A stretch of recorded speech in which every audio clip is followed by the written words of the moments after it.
اعوذ باللہ من الشیطان الرجیم بسم اللہ الرحمن الرحیم۔ السلام علیکم ورحمۃ اللہ وبرکاتہ۔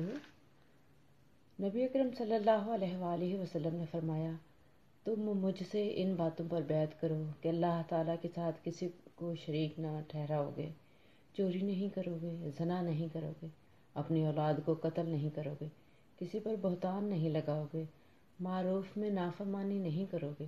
جو تم میں سے ان چیزوں کو پورا کرے گا اللہ تعالیٰ کے ہاں اسے اجر ملے گا، اور جو ان کاموں میں سے کسی کام کا ارتکاب کرے گا اسے دنیا میں سزا مل جائے تو یہ سزا اس کے گناہوں کا کفارہ بن جائے گی، اور اگر کسی نے ان گناہوں میں سے کسی کا ارتکاب کیا اور اللہ تعالیٰ نے پردہ پوشی کر لی تو اللہ تعالیٰ کے اختیار میں ہے، اگر چاہے تو معاف کر دے ورنہ سزا دے۔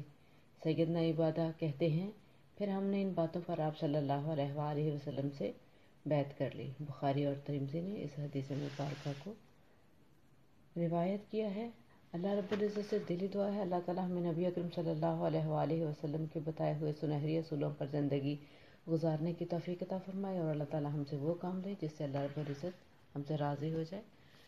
اجازت چاہوں گی، دعاؤں میں یاد رکھیے۔ اللہ حافظ۔ السلام علیکم۔